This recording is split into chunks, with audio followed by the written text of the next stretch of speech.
Nah, well, gonna stay Master Doom.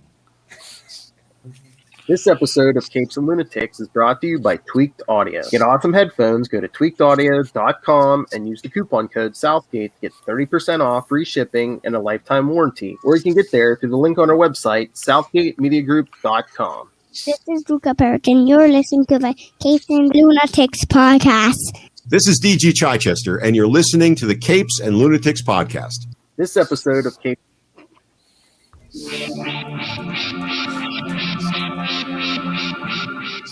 Hello and welcome back to another fun-filled Friday night of the Capes and Lunatics. I am Phil. Joining me as always, that rocking out more than a stash now. What are you in New Jersey? I am Charlie, the Professor-esser. And doing her best to pretend she's sober in Florida. It is. Actually, I am sober out of respect for Master Doom. So, sorry guys, the boss is here. Gotta act normal. So, Little Hellfire reporting live from Tampa, Florida. And we got a full crew because Superman himself is here. Straight from Ohio, it is. Hey guys, I'm here, Tyler, going live from my phone because my children are acting crazy and I can't be in the basement recording because I'll have to, keep them in line. All right. So, it's that kind of day. Because he has a big announcement for us, we're joined by El Presidente himself, Rob Master Doom Southgate. Well, thank you, Phil. Thank you, everybody. Lilith, you'll be able to drink soon. I'm only going to be on for a few minutes, so every time. So a couple of quick things. I wanted to come on, and you guys are so gracious having me on to talk about this. I don't know if you know, we have a Patreon page for Southgate Media Group. That is for the whole network. And the network consists of, I think last count we had 125 different shows. They're not all current, but that's kind of the big deal there is like 125 different shows. Some of them with well over like 300 episodes. So, I mean, there's a lot of content. And we need some support. So we decided we're going to put our Patreon page up. But rather than just say, hey, give us some money and we're going to keep doing what we're doing, we said, hey, give us some money and we're going to give you awesome content. We're going to give you stuff that you can only get on our Patreon. So here's how it works. We basically built our own podcast radio station. And what we're going to do is we're going to have different shows on there that are exclusive to our Patreon feed. So, for example, Phil and I recorded an episode. He asked me to guest on an episode of Capes and Lunatics where we talked all about Greatest American Hero. Believe it or not. Yeah, Charlie's not going to want to listen to it because I didn't like it. Yeah, that hurts, Charlie. I know. But Charlie's silent. Hey, I'm sorry. I'm not married to that show. It's a good show.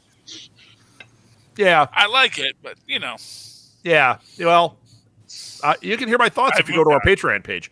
So we did a special episode. So the various shows are going to do special episodes. We also are going to do interviews with the podcasters, which is always really fun.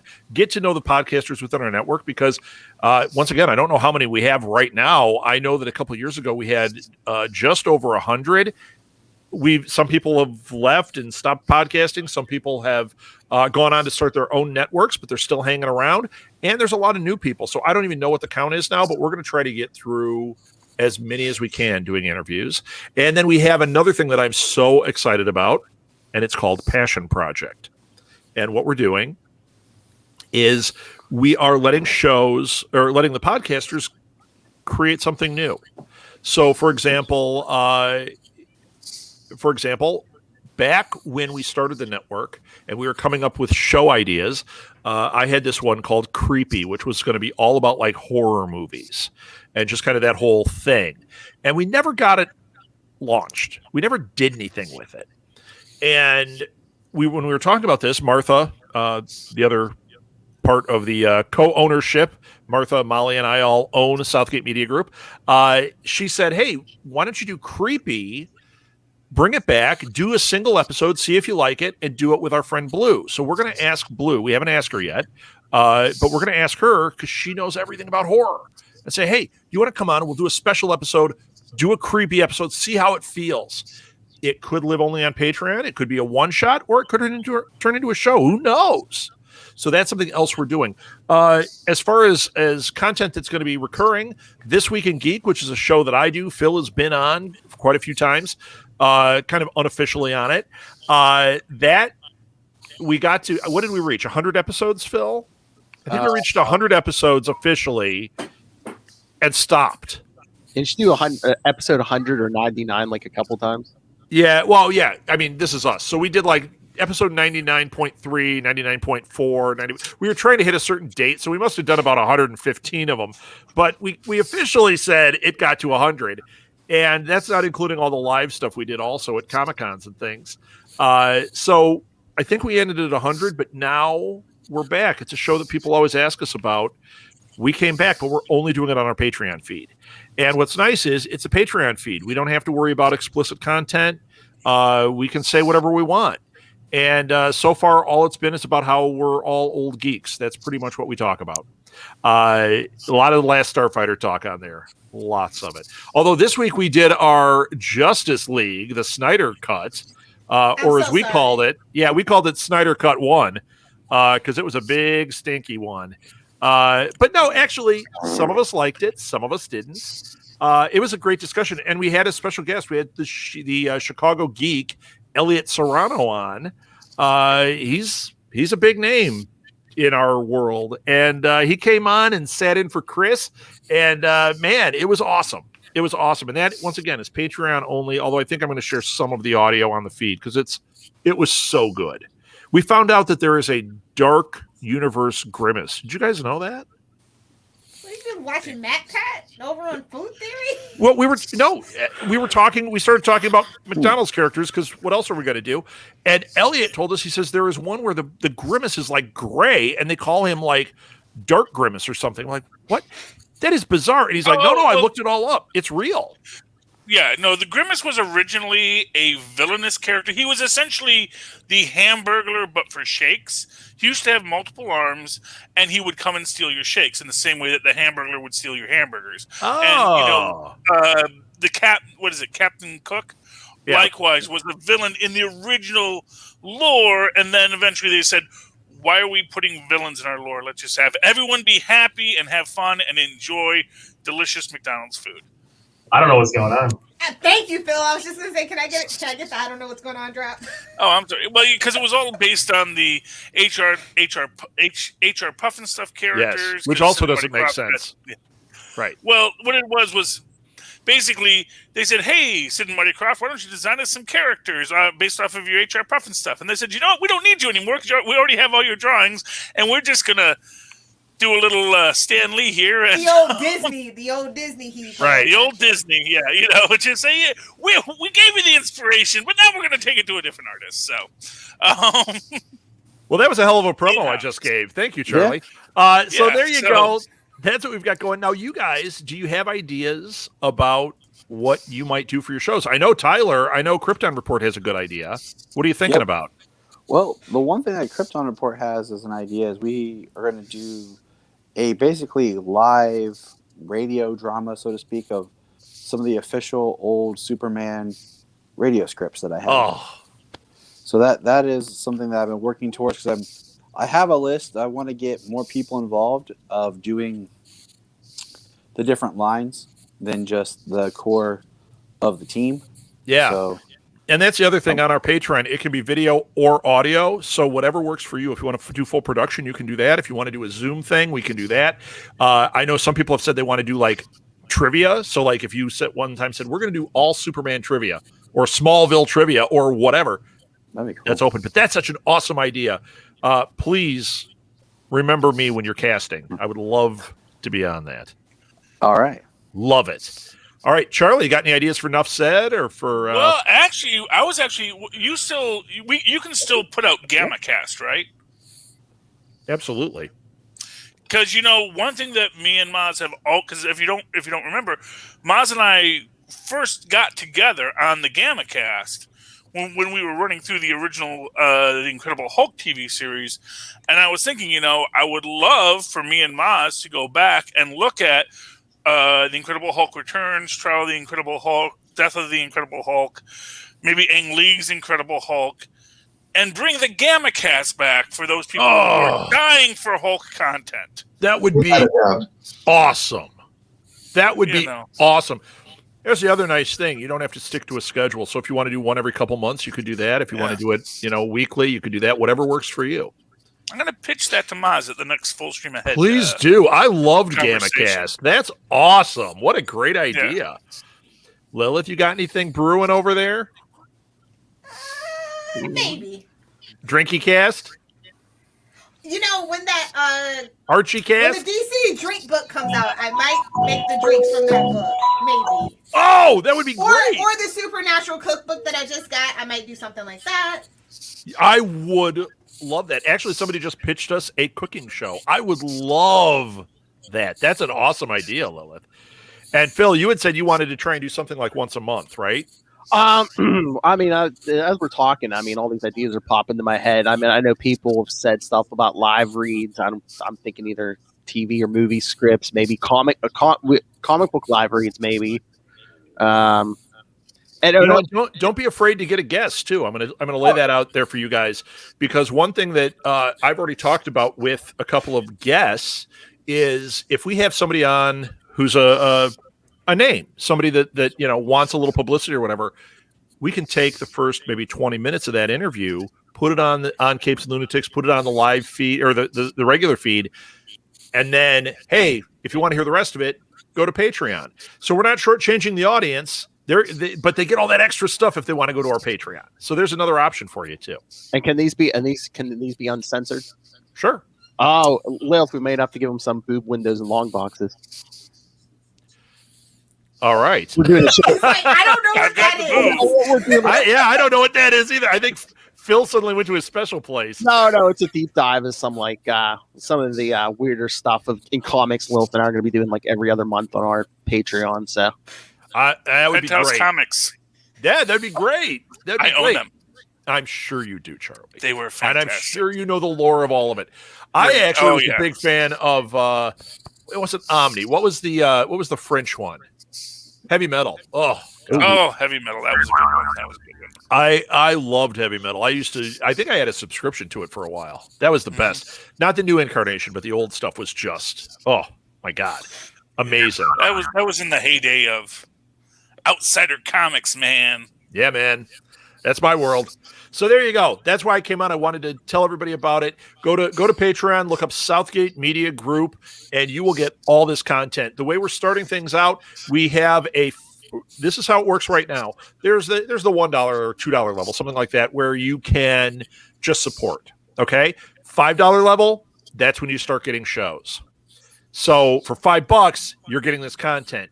What we're going to do is split it as we start getting more shows, because right now we're getting 2 things a week. As we start getting more content, this could very well go to 5, 6, 7 days a week.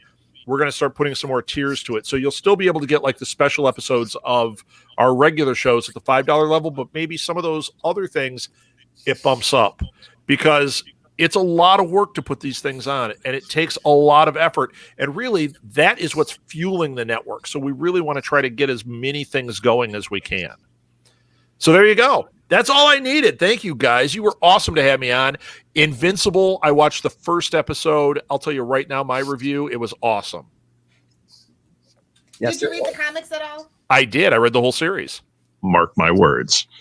So if I was here, I could talk a lot more about it, but I had a lot of fun with the cartoon. The first episode was fabulous. I don't know what goes on after that. I was actually surprised how quickly they flipped those cards at the end of the first episode. So Snyder Cut was terrible. I can say that. What else can I tell you? Haven't watched Kong and Godzilla, but that's happening for This Week in Geek that's happening on Wednesday. I will have seen that. The other guys have all seen it, including a Lil who wanted nothing to do with it. He's already watched it. So I've watched it 4 times. 4 times. Wow. I have a son who basically worships Godzilla. You know what? I'm a Kong guy, so I don't know if you guys saw our little video. Kong we handles Facebook. himself well. Kong is a So medical. we have our little video we put on Facebook of me and Solomon right before we watched it in our shirts and toys. I will watch that.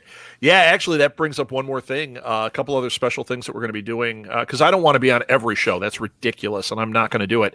But one of our shows was called Geek My Kids. And we always had this idea, but we could never get it launched quite the right way. Well, Molly and I are going to do Geek My Kid as a Patreon exclusive, where we're going to watch, just like once a month, we're going to watch a movie that would be like a geek touchstone from my life. So it might be newer, might be older. Yeah, man, she's going to have to watch Flash Gordon. She's going to have to watch Last Starfighter. She's going to have to watch Big Trouble in Little China. She's going to have to watch The Thing. All movies that I will gladly watch again and again and again. So we're going to do that. And then the other thing is, this is something that I'm going to give you guys an exclusive. I have a hidden Facebook page. It's Nobody called told Martha. No, she's about the only person on it. It's called what did I call that? The film school one, Marth. Do you remember?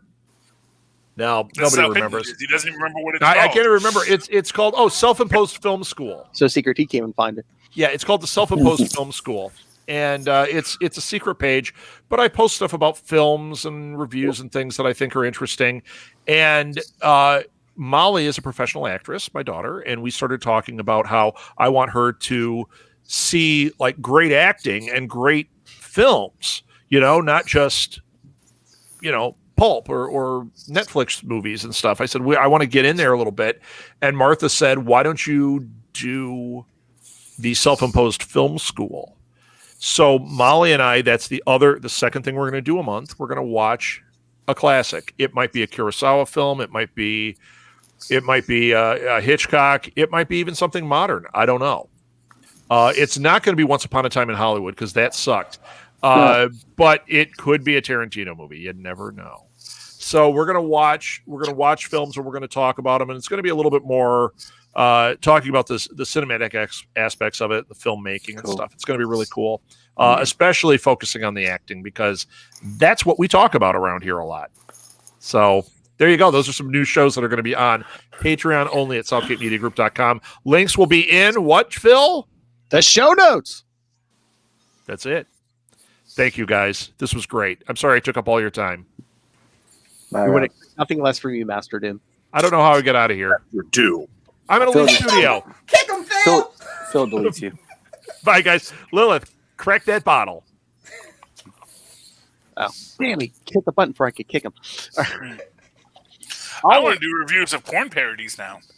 Hey, I was going to say, if not on ours, I'm open. We'll do the Pirates one. That's and not I'll a dedicate parody, it to but my okay. wife. I'll do the Pirates one for you. And only because it has that really good-looking porn star in it. What's his name with the long hair? Pirate movies are very well done. Stone. What's his name? Stone. I don't care about male porn stars. Oh, that's all I care about, man. Oh, whoa. Well, it's just I mean, to be honest, it's not really what I actually show up for. So, me neither. You see, for me, female porn stars, you can there's kind of an assembly line. A male porn star has to do the work, and I respect that. I want to say it's Evan Stone. Evan Stone, that man is... He's the guy who was Captain America in the Captain America. I don't know what's going on. Just to give you an idea of who this guy is. So, all right. Anyway, since Robert almost ate up 20 minutes of our time, all right, let's get to Invincible. Hey, how about a lovely feel-good story about a young man learning about his super secret superpowers, and then plot twist. Do we want to spoil That's it? a series. Oh, wait. Don't spoil it. Wait. Lilith, of course, Rob. I know. I'm on it. I'm answering. Okay. He sent it to the group. Okay. I thought he was just sending it. Okay. Molly wants to do a Riverdale episode with Lilith, so. Ooh, Scott Pilgrim. So all the teenage girls will be doing Riverdale soon. Which is ironic because now they're like out of high school. Yeah, no, Anyway, all right. Sorry. I just have to say, there were choices made. I'm not upset about it, but I find it suspicious. What, that they went to the twist so soon? Yeah. So there's another twist coming, like I said. Trust me, mark my words. Do you think they're going to veer away from the comics and do something different? Well, yeah, like I've been reading the interviews with Kirkman, and he said, you know, he wants to keep the core of the story, but like for the comic book fans, he wants to give them other twists. And I do want to shout out Steve Young, who does the who's the main voice actor from Walking Dead, right? Yep. Yeah. Used to be. Yep.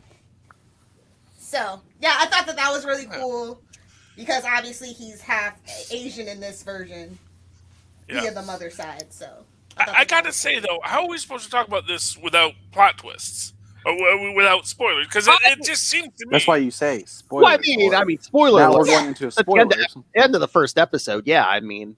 Yeah, well, that's what I said. Because all I said was plot twist. I didn't say what happened. But it is, it's a plot twist. Although, and here's what I'll say.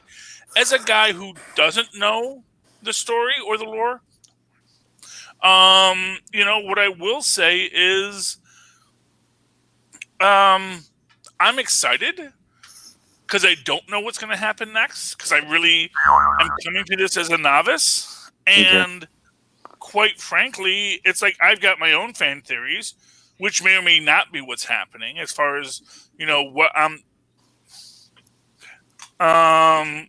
Omni-Man's total deal is. I mean, I kind of get sort of the idea, a little bit of a John Byrne Superman kind of idea early on, and then it's like, but how is that going to play out, and where is it going to go? And maybe they're not going to follow the script of the comics exactly, especially because now that you guys have said, "Oh, this is the comic thing, this is the comic twist," I'm like, "Oh, well, then that kind of tells me that they probably aren't going to do that because they revealed it so early. Because, as the MCU has taught us, start with the comics and then just go in your own direction."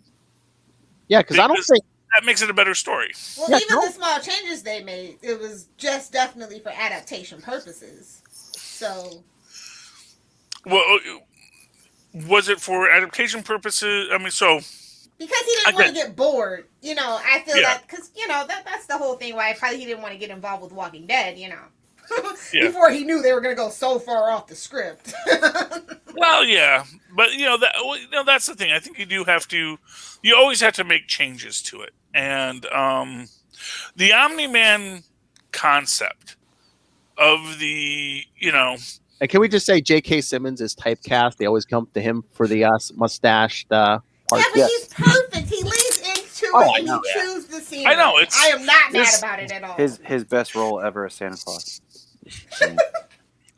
When was he Santa Claus? Klaus. Oh, Klaus. Okay, I didn't see that one. See that one. So I didn't see it. There's a lot of things to see. My kids don't watch a lot of Santa Claus lore. They're a little older than that now. They like the concept and the tradition. Okay. I watch without my kids. Okay, well, I'm not that into Santa Claus lore. Well, it's probably watching Evan Stone, so. I hope that's his name, man. I know his last name is Stone because man looks like Stone. It's amazing. He's like a living golem. He is just cut. And that golem I like Lord of the appreciate Rings, that or in a like porn Bug star are Golem? the ones that do the work. I love the color palette that they actually kept the the thing that kind of threw me is because in the comic book they kind of lull you into a false sense of security and then it gets super violent. Yeah. And then it was like, nope, we can't. We've only got so many episodes. We got to reel them in. We're the network with the boys on it, so we know what our audience likes. And also, I think they didn't want the kids to get super into it, and the parents all of a sudden go, "What the heck?" So they just let you know off the bat. I think was the idea with that. That is important because, I mean, honestly, it looks like something from Nickelodeon, circa late 90s, early 2000s. You know what it reminded me a little bit of? It reminded me of that recent Superman Man of Tomorrow style animation almost. Very bright. Yeah. And everything. It looks kind of like that. And then I think that's why I like watching. It's kind of weird in a way because you're looking at everything so bright and pretty, and it's not anime-ish, you know. Exactly, it's very very American style. Yeah, it's very friendly-ish, and then all of a sudden, like some dude's eyes popping out and getting squashed. And yeah, and that was the thing. It's like I was really glad I didn't watch this with my wife. I think they went with that direction with the art style, Lilith, because it reminds me of the comic a lot. Yeah, absolutely. Yeah, it's very similar to the comic. That's why I think they went that way. But like they could have very easily not. I mean, we know all the adaptations of comic books where they don't go this route, so it kind of surprised me. I mean, it was like for like the first couple of minutes, like literally like watching the pages of the comic book come to life, and that just got me so excited. But I had done my research. I was like, I'm not gonna get my hopes up. I know they're gonna do all these certain twists, and there's a lot of key differences right from the bat. And Lil, since you read the comics, do you think like some of the like the comedic stuff is gonna like slow it down, like the Mauler twins or stuff like that? I don't think so. Like I said, I think that they're gonna very much go in the vein of The Boys.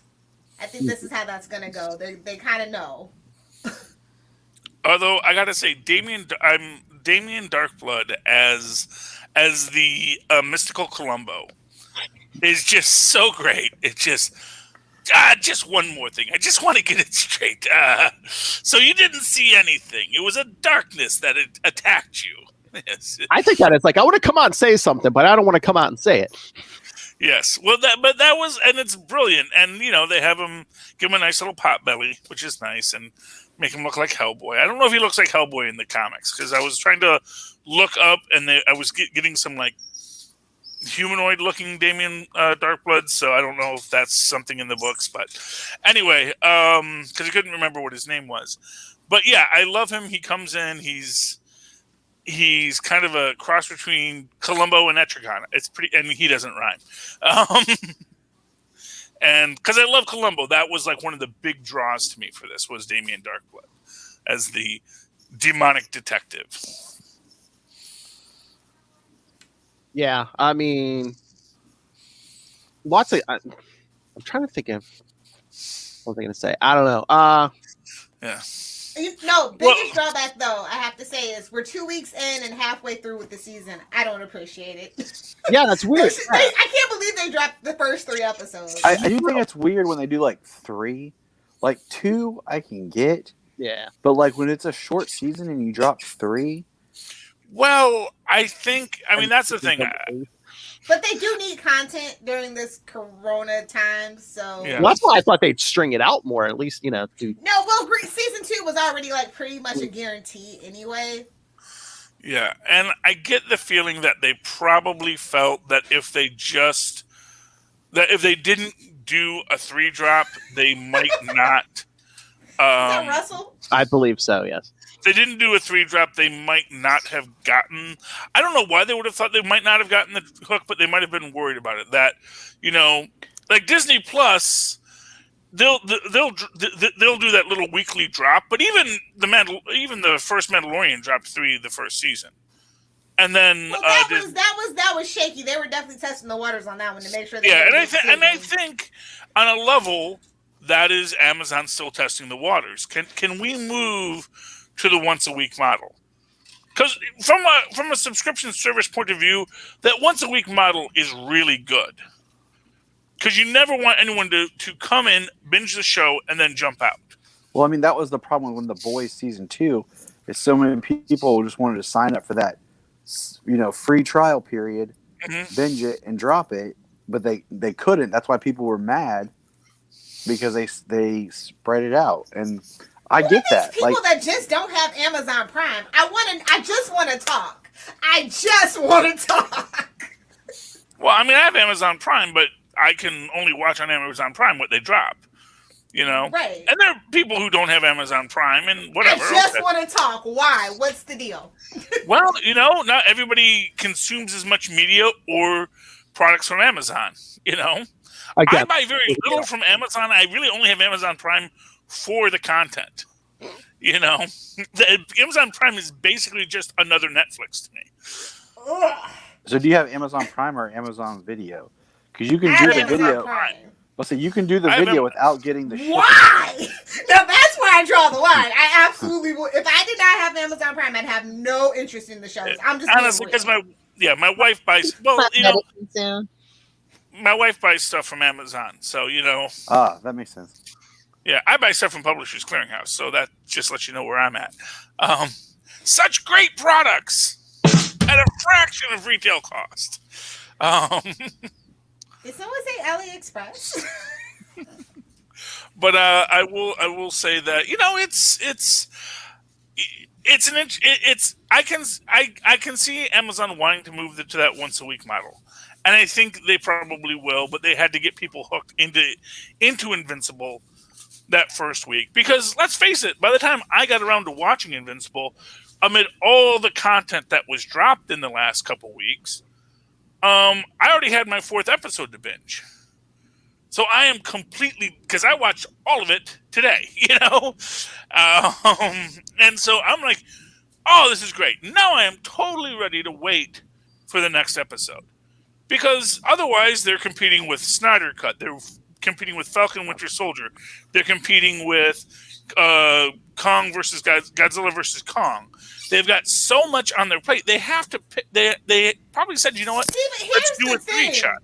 People that watch Amazon shows are like they're suckers. They're in the Amazon. They're in the Amazon ecosystem. Like say Apple. No, seriously, they have Fire TV. They have Kindles. The whole thing. So they kind of have a built-in audience, but they're always trying to push it because they're no Netflix and they're definitely no Disney Plus. But they do have their loyal people who are there, who have it and will watch stuff because it's a part of the Amazon package. Just like I'm not on Twitch, but I'm gonna go get my free game and give my favorite streamer that subscription because it's there. Why not? Kind of one of those things. And then they get a lot of critical acclaim too because they have all that money and they are doing tax write-offs as far as I'm concerned with some of those shows. So you know.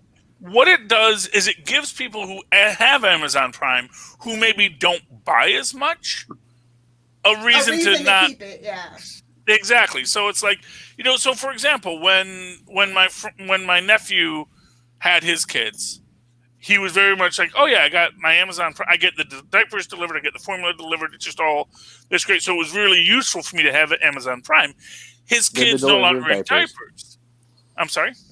I did that, the subscription. Yeah, exactly. But his kids are no longer in diapers. But because he has the content, it's much more likely that you'll keep it because, oh, you know what? I get all this free content. You know, I'll keep the free content.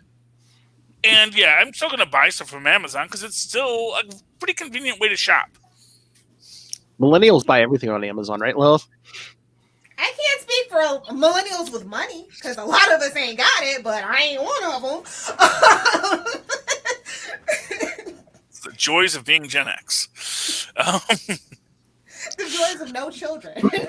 I mean, I don't know. There you go. Yeah, no children or being Gen X. That's good. And man, if you're Gen X without kids, just make it rain. No, he was just on. Make it rain. Yes. But yeah, no, this series, I mean, it's probably going to come later, but I think in the comic they got more into like a lot of like comic book tropes. I mean, and they subverted them to be fair, but they also played them up until they subverted them. Oh yeah, they're like, oh hey, look, my favorite in the comic was it like the signing at the comic book store, and it's like, what's with these artists now? And you just get like 9 panels of like the same heads just talking back and forth. Like, did someone say Bendis? Well, you know, speaking of comic tropes, again, the Mahler twins are really great, especially, you know, making the argument about who is the clone and who is not the clone. Yeah. And given how their story arc progresses, I get the feeling neither were the original. I think that's like the real truth of it, is like the original Mahler is... Oh, it's April, May, June. From DuckTales for you. Yes. But the idea that, you know, it's just clones of clones of clones at this point, because, you know, it does appear that, you know, since neither knows, you know, it's pretty interesting to me in that sense. So that each one would believe that they were the original. makes me think neither was the original, because I'm guessing they both woke up in a clone vat at some point. So, which makes me really want to know, what is the origin of the original Mauler? Was he like, like a Lex Luthor guy who just, made himself to be that superhuman in his own life? And, what's the backstory on Mauler? I gotta know. I loved the Dr. Seismic story we got here. And Tristan very aptly pointed out, this was interesting to him, because he said, this reminds me a lot of the Venture Brothers, first off. And the second thing he says, why do they keep on making kid shows that are ultra violent? I had to explain to him and say, well, when these characters were created, children bought comic books. But then those children became adults and they still wanted to buy comic books. So they had to give adult content, but still be, kid. They still had to take the stuff from their childhood. What's the rating on this? Is this T14? I think it might be 16. I thought. What for Invincible? Yeah. I think it's 14. Is it or MA? I thought it was 14. I thought it was MA.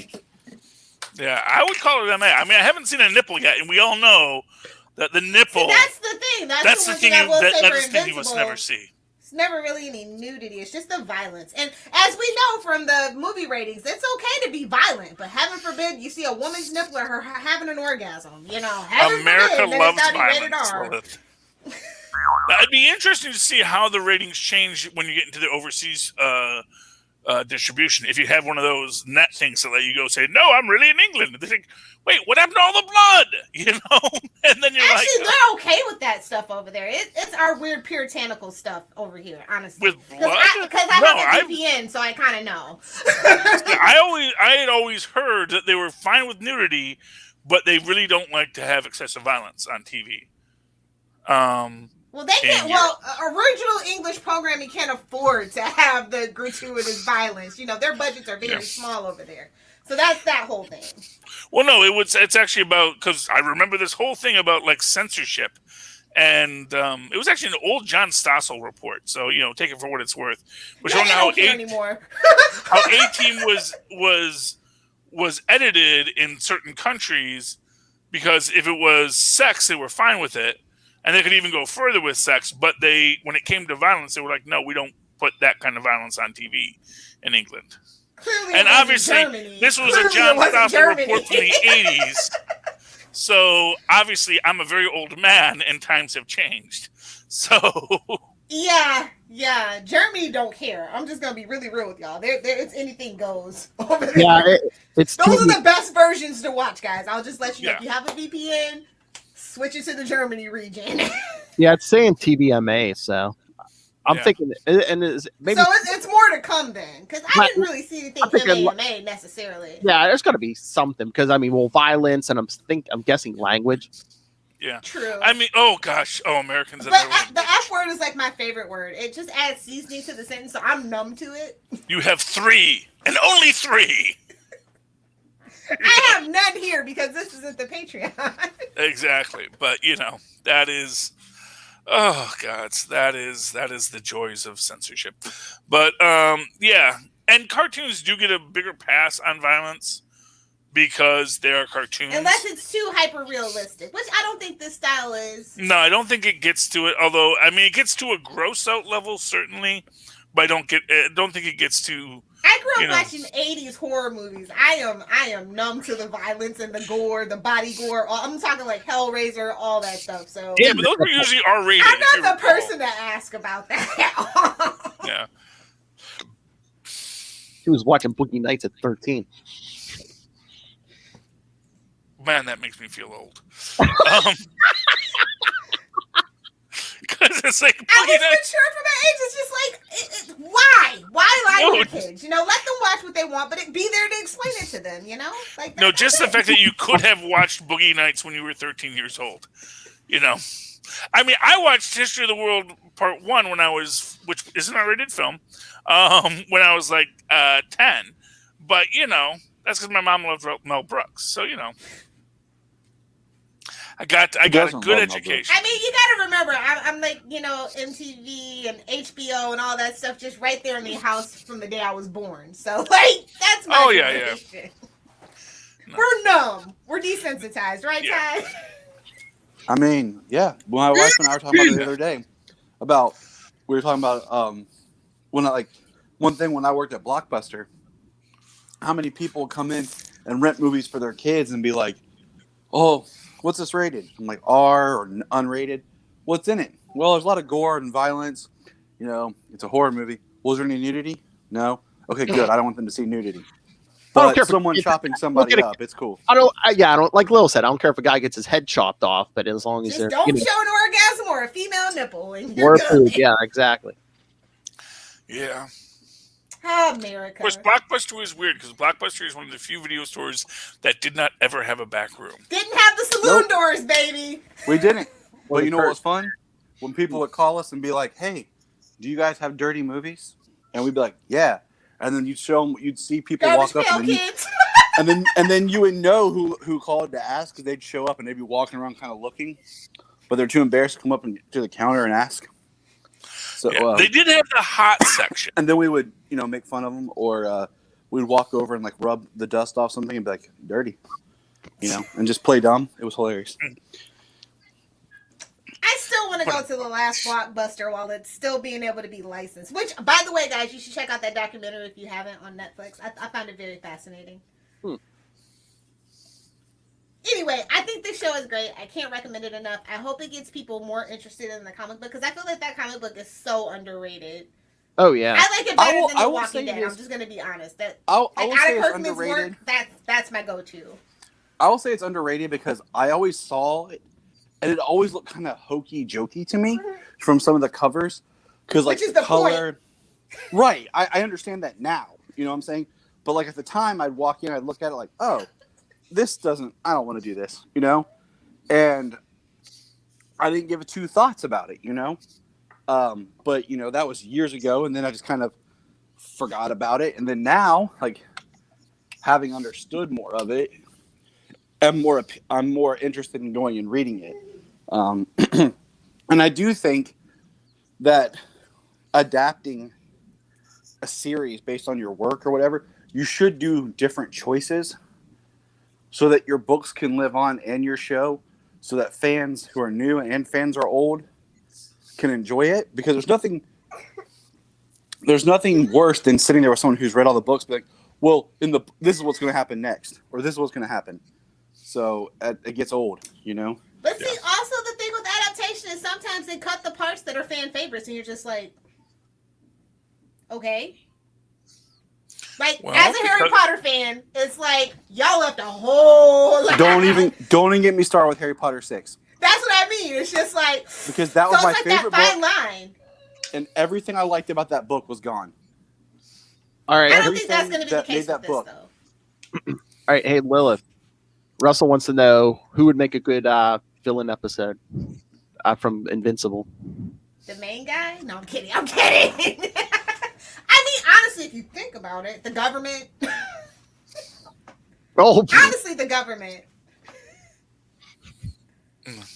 Oh, I know. Hey, Charlie, what do you think about Stedman as like our Nick Fury? I mean, it's pretty cool.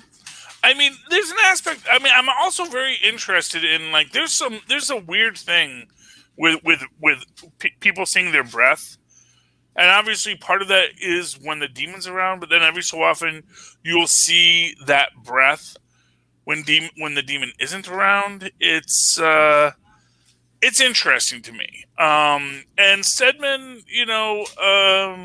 I let he's got that face scar. I think he is not human. He is not normal. Something isn't right about him. You're not got these scars. Yeah, something. I get the feeling there is something that's going to be. He actually is. He's got a little juice inside. He's got a little something inside him too. So I like him. I mean, he is a classic. He's a classic Nick Fury style spy master, and that that is at once sort of the positive and negative of this show, because it is a great interpretation of some classic comic book tropes, but it's also like the third one in the mix. Mm-hmm. When you consider Venture Brothers, Watchmen, The Boys, The Tick, and lots of shows that have come before this that have already said, hey, what if superheroes were kind of jerks? And they're like, yeah, I know. That's literally a genre now. So, I mean, I think that works. It's well written and it's beautiful and I enjoy it greatly. But I will say being the fourth bite at the apple certainly is something that can work against it at this moment, which is maybe why they felt, let's drop the 3 because it's our fourth bite at this apple. We really need to make sure we get people hooked on this because we, for some reason, decided to stop making the Tick. And, Well, that nobody watched it. That's the thing. Amazon pulls the plug faster than Netflix. Yeah. Unless you're really A, critically acclaimed, or B, getting those views. Yeah. Fair enough. So we'll see. So it's got its second. It'll have another revival before you're dead, Charlie. Don't even worry. Oh no. The Tick is evergreen. The Tick will be back. I don't doubt the Tick's immortality. But then again, that goes into this question about Invincible. Does Invincible have the kind of immortality that something like the Tick or the Boys or even the Venture Brothers? Because I'm going to tell you right now, I fully expect 20 years from now to see more Venture Brothers content. I fully expect that the fan base is there and the reverence for the work is there, that it could grow from what was left. In the same way that, these silly comic books from the 80s that were kind of winkingly making fun of superhero tropes, which in and of itself was something that comic books had been doing since the 70s. But, that the Tick and the Teenage Mutant Ninja Turtles somehow keep on managing to come back again and again. And you look at something also, that's a lot of nostalgia glasses too. I just feel like kids today, because of just how media is set up and stuff, that's why Gen Z is going back to the 90s. They don't really have anything that draws them to that. They have that, I forget the word for it, for a lust for a time that they didn't get to live through. That whole thing. Nowadays, everything's just a rehash, so they really have nothing original to cling to. Well, yeah, and that's, that's fair enough. And maybe Invincible will be that thing.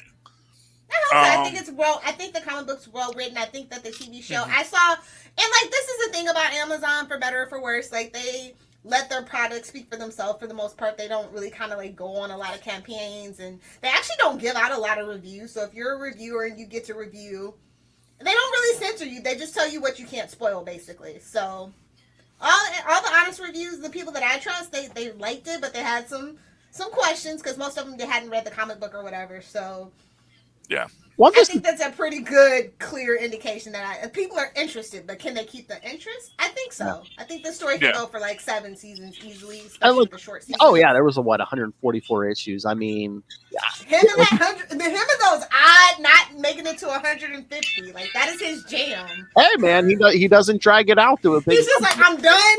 I mean, get your book. Yeah, he did 144. He could have dragged it out to 150 or something. He's like, nope, 144. I'm done. Just modern Big Two could never. Yeah, no, just like Walking Dead. He was 193. I'm done.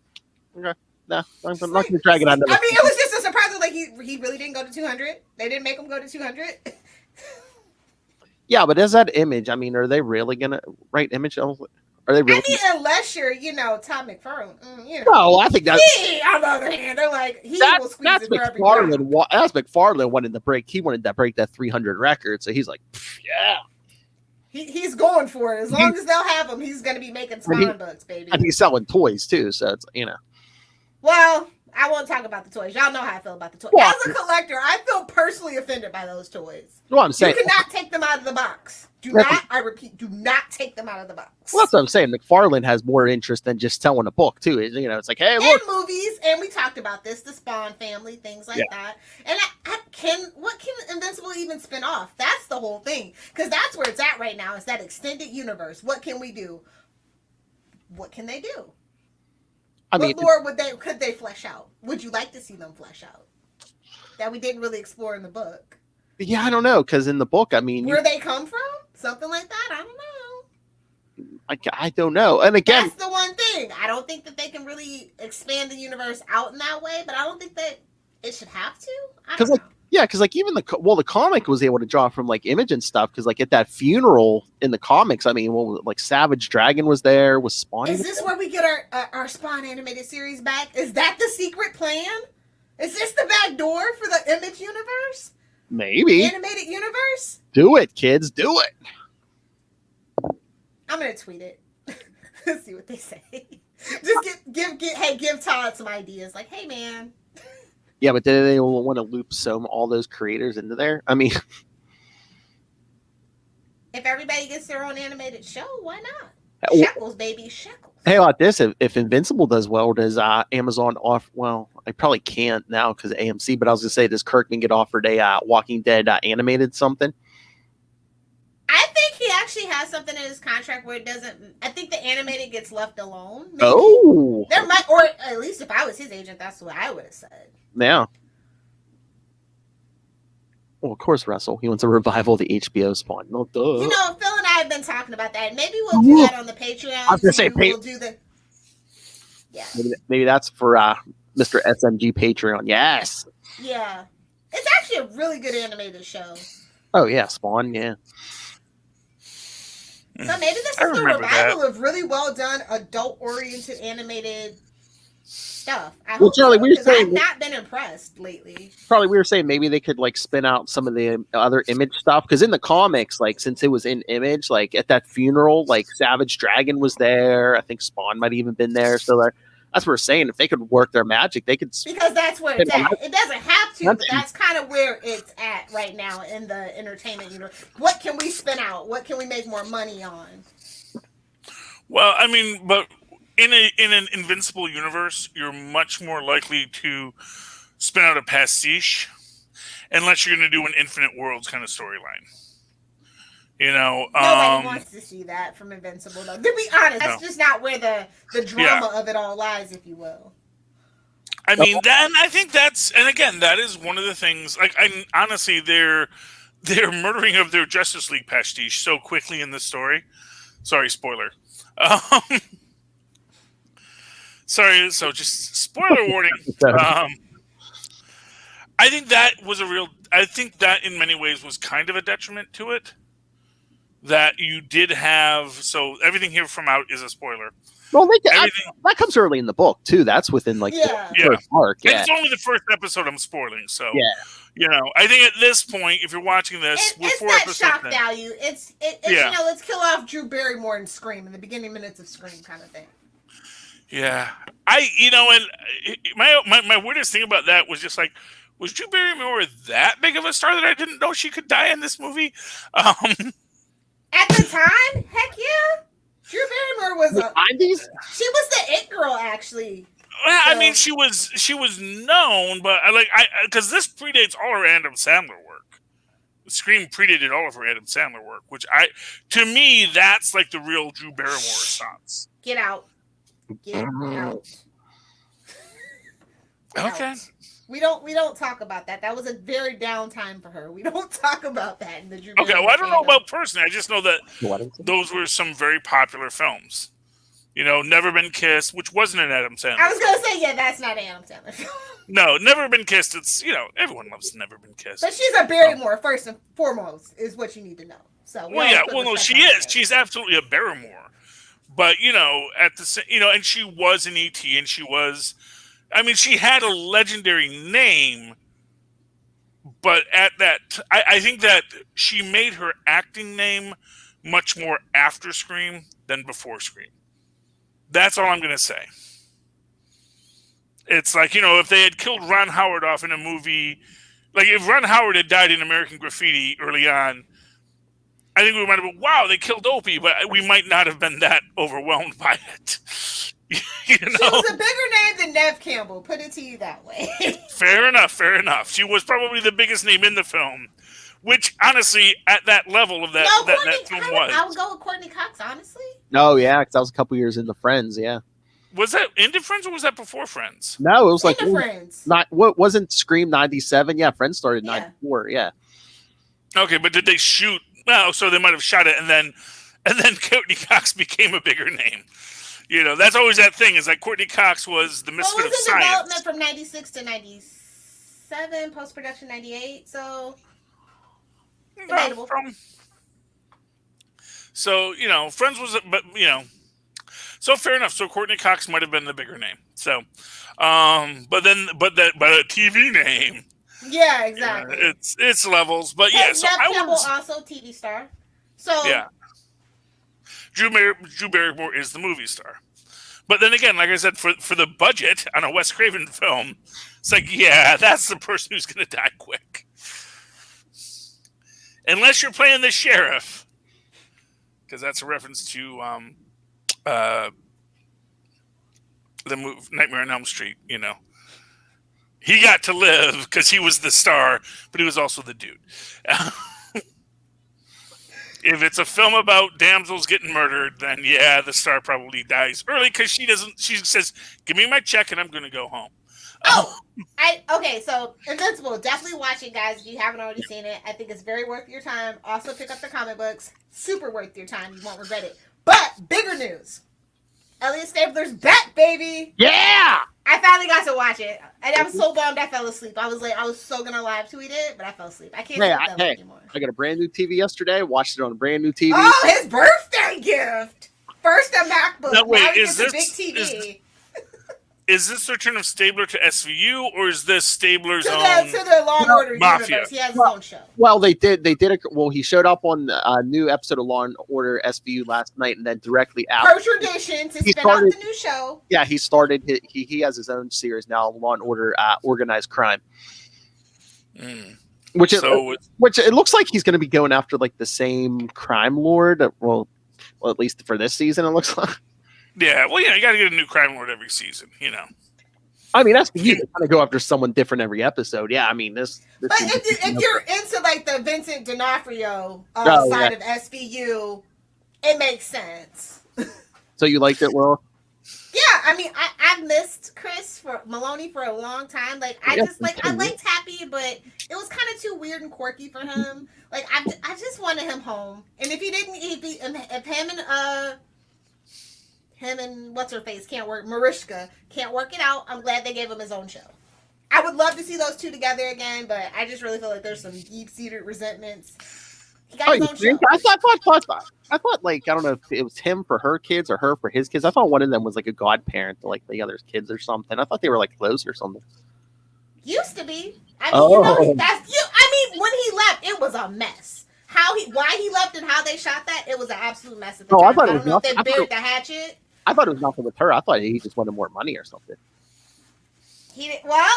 Let's just say he wanted to be the star, but we all know Mariska's the star. Oh, he wanted Mariska's the star. Okay. And for what you can say whatever you want about Happy, but I will tell you this, Christopher Maloney, my feeling is the man really wants to do broad comedy. Yeah, absolutely. He wants to be Leslie Nielsen. He wants to be Leslie Nielsen, and no one's letting him be Leslie Nielsen. It's just like, I felt like he was never really happy with all the post-SVU work that he had gotten. Like, everything from, like, True Blood, even to Happy, it felt kind of just hollow. Like, that's just not... Like, because I've been a huge fan of him before Law and Order. Like, y'all know the show. Yeah, my parents were terrible. But did you see his Kentucky Fried Movie sketch comedy film? Where you got every famous actor in Hollywood to be in it. To do the grossest jokes, and I think it was called Film 69 or something like that. Yeah, It is unwatchable, but he seems to be having so much fun making it. So, okay, that's like the one exception, but like that to me, that's his true soul. That's who he wants to be. And I actually think maybe he's just not that good at it. It's like, no, you're much better as the dark, broody guy. He's like the anti-Gene Wilder. Gene Wilder always wanted to be the dark, brooding guy, and no one's ever going to take you seriously as a dark, brooding guy. That's why he did Willy Wonka. But he's not dark and brooding. It's like he could play a Batman villain. Yes, Gene Wilder as the Joker would have been phenomenal. But, no one's going to believe Gene Wilder is Bane. That's all I'm saying. And I'm just pure physicality of it all, but he would have been like the Joker in a Christopher Reeve Superman movie. I mean, we did get Gene Hackman, so of them. Hackman and Gene Wilder team up. Oh, that would be fantastic. That is a film that never was made. But yeah, I think those two should have done a buddy cop comedy. But Gene Wilder and Richard Pryor did a lot of stuff, and they played off each other so well. Absolutely. But yeah, I'm actually excited, and I don't want to be excited because I don't have time for like watching TV weekly anymore. That's just not what I do. But I have to. Like, I don't want to be spoiled. I don't want to have to pay for Peacock until Saved by the Bell comes back. So. You have to pay for Peacock? Yeah. You don't watch commercials. I'm sorry. Isn't it some content you have to pay for and some is free? I think the first episode of everything's free, but you have to pay for everything. Okay. I thought it's all free if you just are willing to have a commercial in your commercially written TV show. I don't know. Let me. I don't know. The app after, but the way that at least the stuff that I was interested in watching, the first episode's free. Everything else, you got to pay for. just get it like cable or. I'm trying to be nice and not be a pirate, but they make it so damn hard, bro. Get cable. Don't you have a DVR? Yeah, DVR. Well, does she have cable? I don't have room on my DVR. So. What? Well, see, now that's your first problem. Yeah, you gotta watch something, delete it. Come on. Delete the stuff you're never gonna watch. Really, that's what me and my wife do every week. It's like, okay, what are we never actually gonna get around to watching?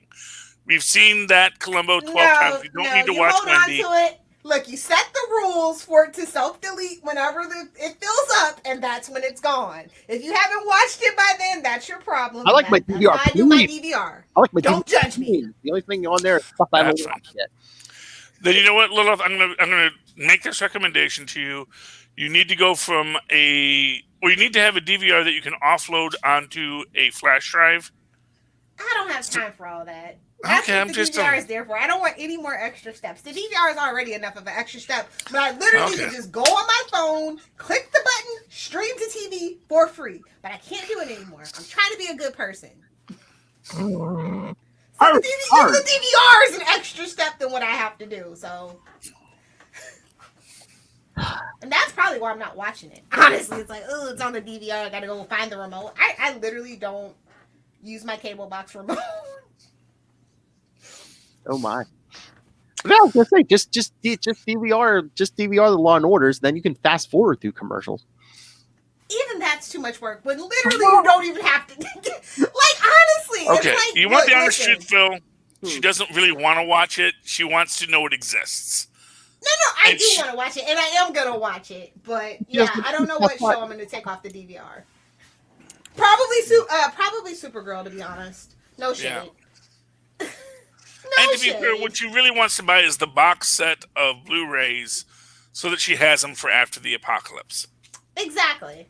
She wants the hard. I have seasons 1 through copy. 3 of Arrow. That'll, 1 and 2 of Flash. The best seasons. That's how that is. It though? Works. They're really good. You can hate with your Marvel glasses all you want to, but they are actually pretty good seasons. So. Oh my! And just so you know, the Flash always did better ratings than Shield. So you could just. Fair enough. I won't. On that one. Flash, I'm not arguing. Flash, I know is always beautiful. It's Arrow. I know. It's not for everybody. Fair enough. Not for everybody, but season 1 had a lot of shirtless Stephen Amell. And that's all I needed. Comics. Yes, comics. Department of Truth number. You should put the numbers more prominent on these things. 07, number 7. This is. It's getting really weird, but in a good way. Yeah, well, this is our great Flash. This is a great. So right now, what we're doing a couple of lore episodes where we're really building up what's going on and really kind of trying to define the heroes versus the villains. I think, I'm trying to remember. I think last book was a parallel story where they did the original Lee Harvey Oswald, and then they had our current protagonist trying to be tempted by the Black Hats, who are just clearly evil, by the way. Because anytime someone wants to tell you that they're secretly good, that usually tells you that they're evil. Spies always tell you, I'm making the best decisions I can in a gray world. Much like in Invincible, at the end of episode 4, that's the problem with demons. You see everything in black and white. I need to keep things gray so I can figure out what we're doing. But this is pretty good. We get a young Doc Hines, which, again, to give you a little reference there to good old Doc Hammer over at Venture Brothers. It's an aspirational nickname. And we see him. He's got the tinfoil on his head because originally that was how he preserved his magazines. And he heard that it could prevent, mental manipulations, which makes you wonder if you were to wrap hard copies of things in tinfoil, would that prevent them? Because we know that he's all about hard records. Would that prevent them from being influenced by whatever it is that changes reality? This is a great thing about the Men in Black. We get a lot of great tiny text stuff here about like when Men in Black have shown up and what they've done. And he's like, I'm sure a lot of people are writing about UFOs. I'm less interested in the UFOs than the people that want them to want people to shut up about them. And, it's such great lore that they're building for it. We get back to Lee Harvey Oswald in the, library of all the secret knowledge of the world. And they're trying to build exactly what's going on. And I really do feel we're going to get that the Department of Truth really are the good guys at the end of this. That, these are guys fighting. Yes, reality is malleable and reality is awful, but really they're doing their best to keep reality at least stable. Because if reality becomes unstable, things get really bad. I like this book. As 2020 showed us. Yes. All right. You know what's interesting to me? I'm a week behind on this. Harley Quinn #1. Oh, how's she doing? She's like basically. Tell us about it, Puddin'. I don't know. I don't know if she's bad. Technically in the bad family, but she's basically an ally. I mean, she's basically trying. She's tired. They've been working towards that forever. Oh yeah, I mean, it's basically official now. She's trying to take down Killer Croc in the beginning, and like, there's a lot of interaction with Batman in this first issue because I'm trying to sell books, but no, it's. At this point, Harley Quinn should be in Batman books. I'm just saying. Yeah, I mean, it's really interesting. It's just like her trying. She wants to make amends for all the damage she did while she was with the Joker, and. How about get out of that costume and get back to the mental asylum and actually do your damn job? Oh, that's funny because how do you take out crazy Dr. Harleen Quinzel? Well, why don't we fight fire with fire? Last page. Here's where we're going. Dr. Hugo Strange. Oh. So we're going to get some Harley versus Hugo Strange. Does he at least look like BD Wong? No. Are they going the Gotham route? That was the best Doctor Strange. I concur, sir. Oh yeah. Gotham might have got a lot of things wrong, but that wasn't one of them. Yeah. One thing I will say: do you feel that there's like a weird mission creep with Batman villains? And you see this, I think, with Spider-Man villains too, where there's just this emphasis on humanizing them and making them to a detriment. Yeah. Yeah. That's to where we can't really. Villains? Yeah, where we lose them to be villains, kind of like honestly, when anti-hero. Well, yeah. I mean, I think they in a lot of comics, it's like they want to somebody gets popular. A villain gets popular, and they want to like humanize them, and it's just like, oh, they're always. Yeah. I mean, look at Venom. Oh my God. Oh, he's the prime worst example. But like for example, when they showed like the whole Bat family with Pirate Damien, in his poofy shirt. And then they said, well, why is the Joker there? Why are they all standing in the Bat family and there's the Joker? It's like, I get Poison Ivy, I get Harley Quinn. Why is the Joker there? I told you, I don't think that's literal. That was just his boo. That was just, hey. Literally, I told you the best thing about the Snyder Cut is they called him out. That's his best freaking friend, man. I'm sorry. They are doing Joker misunderstood anti-hero. Hot topic Joker. Emo Joker. He's so much more marketable as an anti-hero, Phil. He's pointing out the hypocrisy of it all. He doesn't like Nazis. That's his line, and that's the only line you have to have. Nazis are bad. Everybody else is fine, but ooh, you're a Nazi, I'll punch you. And that's the rule. It's like, it's like maybe we should shoot really for higher than merchandising Nazis. his stuff too. There's the prank shop Joker stuff that you can get at Walmart. Well, yeah, that's the thing. It's like He's got his own book. Somebody gets popular. They want to give them their own book. They want to merchandise the hell out. They don't think about the consequences of it. Yeah, and too. It's like we don't want this person to do horrible things. And if we he's a mass murderer several times over, sir. Yeah, many times over. Didn't he eat a baby once? I mean, like literally eat a baby. He killed Jason Todd. It doesn't count as resurrection, though. A lot of people. He was the punchline of his day. Like I said, they know what they're doing with Punchline. She's a very popular character. She sells out instantly. I know. They have a plan for her, and it's working. So sometimes you're just too old. It's not your demographic, and that's fine. I've punched out on books. Like, nope, I've aged out of this. I'm done with it. Fair enough. Yeah, I mean that's the thing. It's DC, baby. It's like it's. There's plenty of Marvel books where I'm just like, y'all have lost the plot. I will catch you when you. Yeah. All right, hey, Lil. It happens to the best of us. It does. My actual reference was going to be to Chinatown. Where it's like, forget it, Jake. It's Chinatown. Oh boy, yes.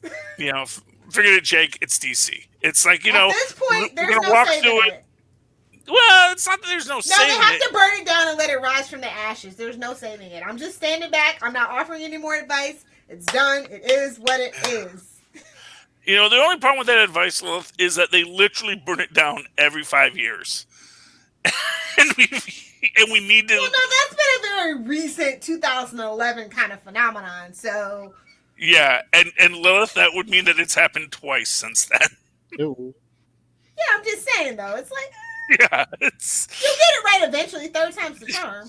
Well, there you go. Hey, Lil, you got any books? I did pick up an indie book. It was from Black Mass Studios. It's called Destiny Number 1. It's a very interesting YA take. So this girl had a magical prophecy. She actually fulfilled it so young that she's having like this quarter-life crisis in her 20s, which I think is very relatable for like a lot of like Gen Z and like millennials who peak too soon as well could probably relate to that. And so she falls in love with this girl from a crime family, but she's still at the magic school for some reason that I haven't figured out yet. So it's like the star-crossed lover coming of age kind of thing. And she's doing her postgraduate magical work, Apparently. I don't know what's going on, but I was interested. The art style is very interesting. It's very Manuel Petrano does the art, but the cover is what caught my eye. It's by Terry Moore from Strangers in Paradise, and actually that's pretty much what this, if you're familiar with that comic, kind of those vibes, but like a little more colorful world, but like darker souls, if you will. So I'll give it another issue. I want to see what they're up to. I wonder if they're going to subvert any tropes, or this is going to be very straightforward, like a lot of YA comic graphic novels are. So yeah. It's interesting. I want to see where it goes. But the artwork totally pulled me in. The cover pulled me in. So I was just like, yeah, I'll give it a shot. That's how you get me, honestly. Just give me a great cover and a decent story, and you might have a fan. Phil, do you have an indie book this week? Come on, it's Phil. Ew, I had Spawn. That's technically an indie book. At this point, Image doesn't count. I know. Nah, lots of stuff. Hey, Lilith, you don't like when I say Archie doesn't count, so... No, Archie totally doesn't count. That was just me being facetious. This is totally the big three. But hey, Charlie, one more book. Do you have any to throw out before we get to super connectivity? Well, I mean, I'd love to talk my other indie book this week, Nuclear Family number 2. Cool. For those who don't recall, it's the family in Milwaukee. In 1958, nuclear war starts. But for whatever reason, they go into the bomb shelter. But when they come out, everything is, their house is fine, but it's a nuclear wasteland outside. The military shows up and it's like, why are you here, commie? And we get this whole lore that basically 10 years have passed.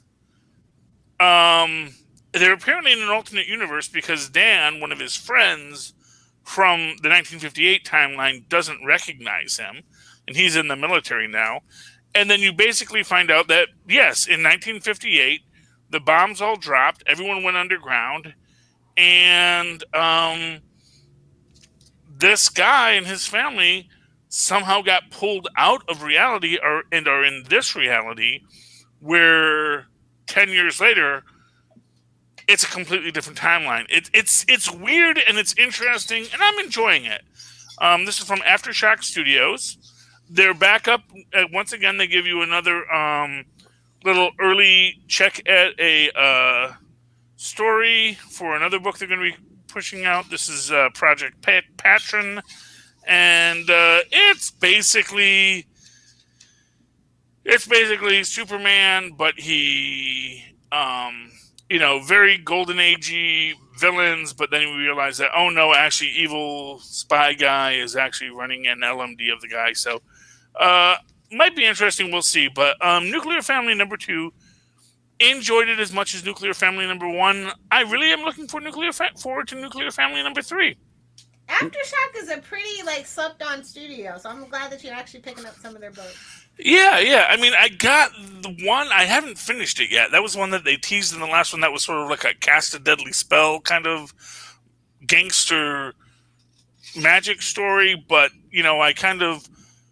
I like the first part I read was really good, but then it went to some kind of weird lore about fairies, and I was like, I don't want lore about fairies. I want gangster magic users. Read the room, Aftershock.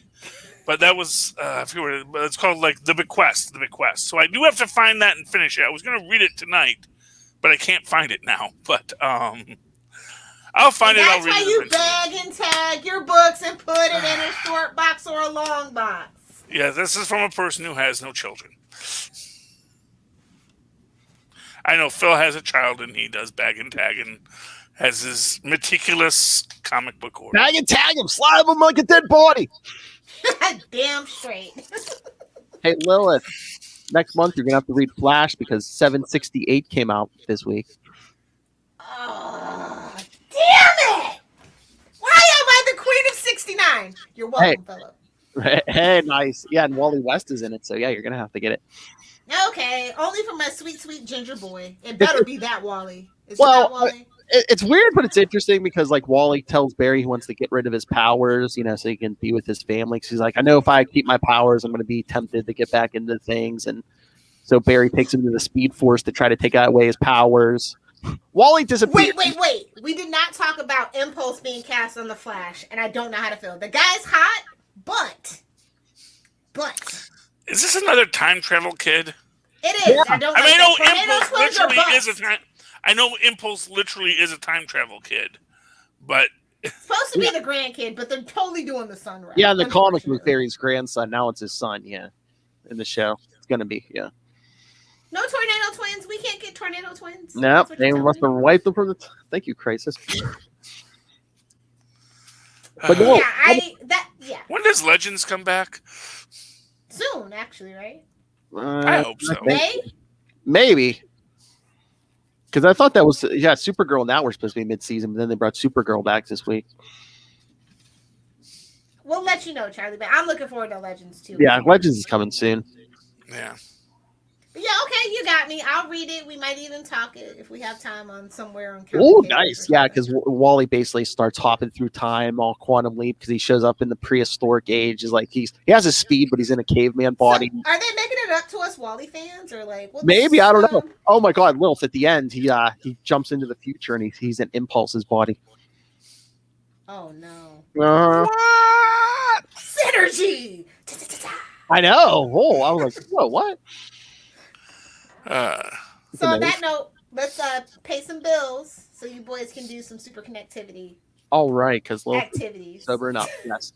All right, so yes, you heard. Well, most importantly, you heard Rob Master Doom Southgate talking to Capes and the Southgate. Subscribe to the Patreon. Yeah, the Southgate Media Group Patreon, the Capes and Lunatics Patreon. You guys got a lot of subscribing to do. So go subscribe to those and then email us your thoughts on everything. capesandlunatics@gmail.com or call the voicemail 614-382-2737. That's 614-38-CAPES. And remember to follow us on Facebook, Twitter. You can find links to all of our various social medias for all of our shows. Links to this YouTube channel. You can see Rob's pretty face. Go subscribe to the YouTube. Links to, our Patreon. Maybe I'll have to add the SMG Patreon to that. Links to merchandise. All in one place. Stay hydrated. It's nobody's business what you're drinking. So get everything at Linktree, linktr.ee/capesandlunatics. And please remember to support our sponsors, Tweaked Audio. Get yourself some quality HD in-ear headphones. Come on, Tweak. Give me some over the ears.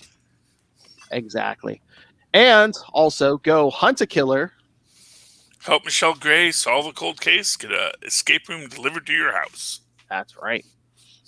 And also, as we were talking earlier, go get Pod Life the book, Volume 1, now in digital and paperback. Audio version coming soon. So pick that up on Amazon. And when you do, use the link for Southgate Media Group right down there in the show notes. Help us support this show, the network, and that force of nature you heard for the first 20 minutes of this podcast. Rob, Master Doom Southgate. Make it I rain. want to talk to you guys for 5 minutes. That's Rob. That's a Rob 5 minutes. Please kick me in the pants.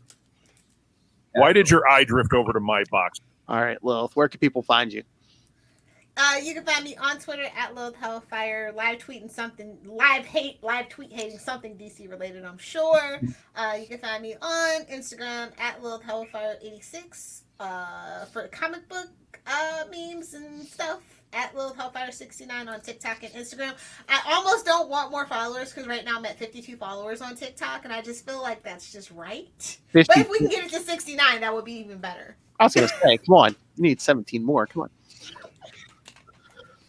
Chris Evans can get it all day, every day. For those of you who may not know. All right, Charlie Esser. Well, if you'd like to write to me in that old-fashioned email way the way our Mars and Paz once did, do so at superconnectivityblog@gmail.com. That's superconnectivityblog, all one word, at gmail.com. And, of course, follow me on Twitter as I live tweet things someday, sometime, but not DuckTales, because it is ended. At Charlie Esser, that's CHARLIE. Yes, SER. Look for the 2 E's in the middle. For what? For quality. Bing! Thank you, Maz.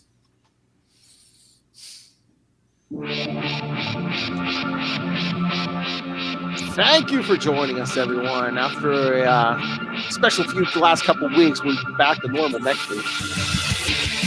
We're not normal. Well, for us. I think we can rule out normalcy. So until then, we have been your Capes. Ampersand. Lunatics. Woo-hoo. Remember, check out everything that fancy man Rob Southgate is doing. Everything you heard. Hey, it's worth it for the Molly Southgate, okay? I won't vouch for Rob. It's worth it for the Molly Southgate. Didn't Molly used to have a cooking show? She does, and you can follow the Cooking with Molly on Instagram.